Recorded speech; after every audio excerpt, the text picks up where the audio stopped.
सही बच्चों को नमस्कार। आज हम बात कर रहे हैं सिंगेज कोऑर्डिनेट की, जिसके चैप्टर 5 पैराबोला की हम बात कर रहे हैं और जिसकी कंसेप्ट एप्लीकेशन एक्सरसाइज 5.1 की हम बात करने जा रहे हैं। तो देखते हैं उसका नेक्स्ट क्वेश्चन। देखिए 7th क्वेश्चन क्या कहता है। क्वेश्चन को हम पढ़ते हैं बहुत बहुत बहुत ध्यान से, थोड़ा इतना देखिए कह क्या रहा है। ये ना देखना ये आपने जो फिगर लगा रखा टेढ़ा लगा रखा है वो ठीक है। क्वेश्चन कह रहा है कि if chord BC subtends right angle at the vertex A of parabola y square is equal to 4x with AB is equal to √5, then find the area of triangle ABC। क्या बोल रहा है? एक parabola के बारे में बात की गई। चलिए मैं पैराबोला ड्रा कर लेता हूं। अच्छा, y square is equal to 4ax का होता है स्टैंडर्ड फॉर्म। भाई पैराबोला आपका क्या दिया है, y square equal to 4x और आपका होता है y square equal to 4ax। तो अगर मैं इससे कंपेयर करूं तो 4a की वैल्यू 4 है, यानी a की वैल्यू 1 है। ये समझ लीजिए a की वैल्यू 1 है ना। तो हमने पैराबोला ड्रा किया। भाई ये पैराबोला हमने ड्रा किया, जरा समझने की कोशिश करिए, थोड़ा टेक्निकल क्वेश्चन है।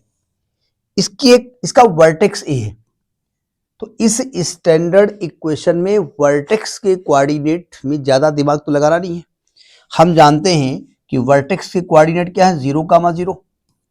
यहां पर एक कॉर्ड BC है, कॉर्ड BC का ही ले लो, हम फिलहाल यहां ले रहे हैं BC कॉर्ड ले लिया। अब इसका कोऑर्डिनेट कैसे माने, तो जनरल कोऑर्डिनेट हम पैरामीटर, भाई देखो आप कहेंगे भाई x1 y1 माने। अगर मैं x1 y1 मानता हूं तो दो अननोन क्वांटिटी होंगी, हमको x1 भी निकालना पड़ेगा और y1 भी निकालना पड़ेगा। तो मैंने फिलहाल इसको मान लिया 80² 280, ये मान लिया। अब चूंकि a यहां पर 1 है तो इसका मतलब इस पॉइंट का कोऑर्डिनेट मान लिया हमने t² 2t, a1 हो गया ना। और इसका भी कुछ ऐसा ही मान लिया, तो इसको मान लिया मैंने t1² 2t1। तो आप कहेंगे साहब ये तो निगेटिव होना चाहिए। निगेटिव क्यों होना चाहिए भाई, ये ऐसे हो सकता है, ऐसे हो सकती है, हमको क्या मालूम कहाँ कॉर्ड है। वो तो हमने जनरल पॉइंट मान लिया, निगेटिव होगा तो आ जाएगा अपने आप निगेटिव के हिसाब से। अब निकालें कैसे, तो ये कह रहे हैं कि भैया अब t की वैल्यू कहां से निकालें। भैया हमने x1 y1 क्यों नहीं माना, क्योंकि दो अननोन क्वांटिटी होती है, x1 भी y1 भी दोनों निकालना पड़ता। तो t कहां से निकालें, हमारे पास कुछ भी नहीं दिया है। एक चीज दिख रही है कि भाई AB की वैल्यू, A से लेकर के जो B के बीच की दूरी है वो √5 है। अभी वो सबटेंड्स आएंगे, वो बात की बात है। AB की जो वैल्यू है वो √5 है ना। अभी वो राइट एंगल जो है उसके बारे में बात नहीं कर रहे हैं, वो अभी बाद में बात करेंगे। तो AB अगर √5 है तो इसका मतलब क्या होता है, यानी AB square is equal to 20, AB square is equal to 5 हो जाएगा। अब AB is what, distance between 2 point. तो अगर 2 पॉइंट के बीच डिस्टेंस निकालेंगे तो आएगा t² - 0 का होल स्क्वायर माइनस 2t - 0 का whole square is equal to 5, यही तो आएगा ना। तो इसको जब खोलेंगे आप तो क्या आएगा, t² प्लस होगा t⁴ minus 4t² - 5 is equal to 0। अब फैक्टराइज करना आपको आता है, क्वाड्रेटिक के हिसाब से इसको फैक्टराइज कर दोगे। अगर इसको फैक्टराइज करें तो साफ साफ दिख रहा है, ये आएगा t⁴ minus 5t² plus t² - 5 is equal to 0। तो यहां से t² कॉमन हो जाएगा तो आएगा t² - 5 और यहां प्लस 1 कॉमन हो जाएगा, t² - 5 इज इक्वल टू 0। एक बार इसको जरा चेक कर लेते हैं वैल्यू क्या आ रही है ना, एक बार चेक कर लेते हैं। चेक कर रहा था, एक गलती में कर रहा था, ये प्लस यहां पर है ना, यहां पर ये प्लस लगा है, गलती से मैंने माइनस लगा दिया है। तो जब प्लस करेंगे तो यहां पर ये प्लस हो जाएगा, इसको हटा देते हैं यहां से, थोड़ी सी गलती हो जाती है, यही प्लस माइनस गलती करती है। तो आएगा t⁴ plus 5t² minus t² - 5 is equal to 0। यहां से t² कॉमन तो आएगा t² प्लस 5, यहां से -1 कॉमन तो आएगा t² plus 5 is equal to 0। तो हम एक लेंगे t² plus 5 is equal to 0, एक होगा फैक्टर t² - 1, दो फैक्टर आ गए।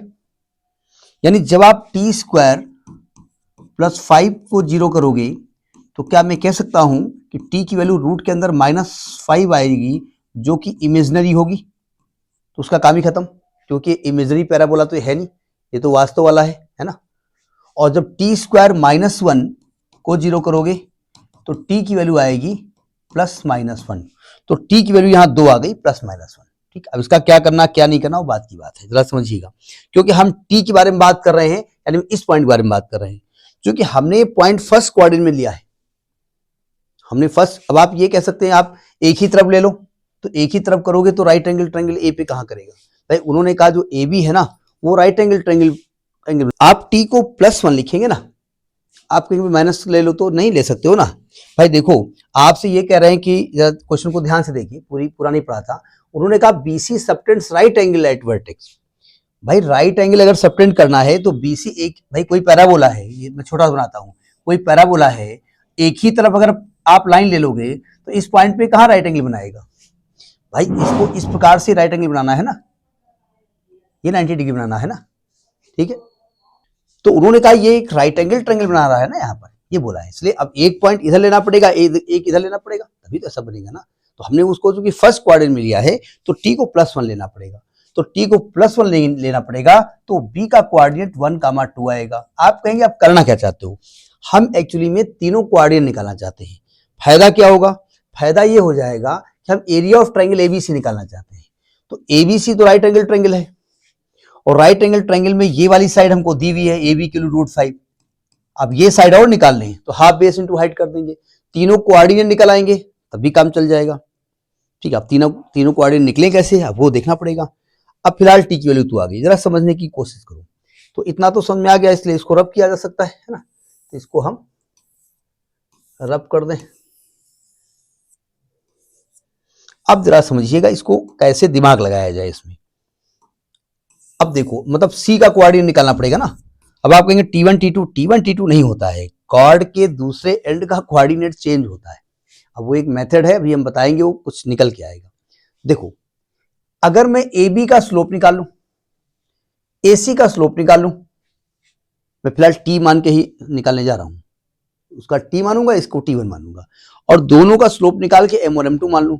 और आप जानते हैं अगर दो lines right angle triangle angle बना रही हैं तो T1 M1 इंटू M2 -1 होता है। मैं स्लोप ऑफ ए बी निकालने जा रहा हूं, slope of A B M1 is equal to y2 - y1 upon x2 - x1 होगा ना, मतलब 2t -0 अपान टी स्क्वायर -0, यानी कि 2 अपान टी आएगा, सही कहा मैंने, ठीक है। और स्लोप ऑफ बी सी निकाल लूं, स्लोप ऑफ ए सी निकाल लूं, M2 मान लूं, तो सेम चीज लिखी है ना, केवल टी की जगह T1 आ जाएगा, तो यानी ये 2 अपान T1 आ जाएगा। आप जानते हैं कि एज जो ए बी है वो परपेंडिकुलर है ए सी के, so M1 into M2 is equal to -1 आएगा, यानी कि 2 upon T into 2 upon T1 is equal to -1 आएगा। तो आप ध्यान से देखिएगा क्या आएगा 4 upon T1 into T is equal to -1, मतलब T1 into T is equal to -4 आएगा। अब T की वैल्यू तो 1 है, इसका मतलब T1 की वैल्यू क्या आएगी, T1 की वैल्यू आएगी -4, मतलब T1 की वैल्यू आप निकाल लिया कि -4 आएगा। अच्छा T1 अगर -4 आएगा तो क्या मैं सी पॉइंट का कोऑर्डिनेट नहीं निकाल सकता हूँ, निकाल लो, -4 करोगे तो ये 16 आएगा और ये -8 आएगा। अब कोऑर्डिनेट तीनों पॉइंट के निकल आएगा ना, नहीं निकल आए। अगर ध्यान से देखें तो इस पैराबोला में तीनों जो एबीसी आपको दिखाई पड़ रहा है, इसके तीनों पॉइंट के कोऑर्डिनेट निकल आए। अब इसके दो तरीके हमारे पास हैं एरिया निकालने की, या तो तीनों कोऑर्डिनेट हैं तो हाफ x1 y2 - y3 निकालो, लेकिन हम नहीं निकालें, क्या निकालें, हमको ए बी की लेंथ मालूम है, ए सी की लेंथ और निकाल लो। तो ए सी की लेंथ क्या निकलने वाली है, √16 का होल स्क्वायर प्लस -8 का होल स्क्वायर, कितना आएगा, 16 का स्क्वायर आएगा 56, 8 64, 6 4 10 और 6 5 11 1 12 और 2 1 3, 320 आएगा। तो एसी निकल आया ना। अब एरिया ऑफ ट्रायंगल निकालो, area of triangle ABC, A delta मान लो, कुछ मानना पड़ेगा ना, तो मैं इसको डेल्टा मान लेता हूँ। Delta is equal to half A B into A C, तो हाफ इंटू ए बी के √5 है और ए सी है √ 320। क्या है, कुछ कैलकुलेट होगा?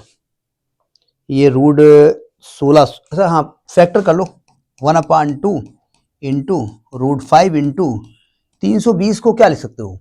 देखो 320 के टुकड़े कर लेते हैं। 320 को 16 दूनी 32, 16 इंटू 20 लिख सकते हैं, है ना। और 20 को हम लिख सकते हैं 5 इंटू 4। अब देखो ध्यान से, 1/2 लिखा रहने दो, एक √5, ये √5, 5 बाहर निकाल दो, 16 का 4 निकाल दो, 4 का 2 निकाल दो, 2 2 कट गया, 4 पंचे 20, 20 स्क्वायर यूनिट इसकी एरिया आ गई। तो आप एरिया इससे भी निकाल सकते थे, इस ट्रायंगल के तीनों वर्टिसेस दिए हुए हैं, तो हाफ x1 y2 - y3 से भी निकाल सकते थे। आपकी मर्जी, मेरी ये मर्जी थी। नेक्स्ट क्वेश्चन में जब मेरी मर्जी होगी तब उसकी वीडियो बनाएंगे। तब तक नमस्कार।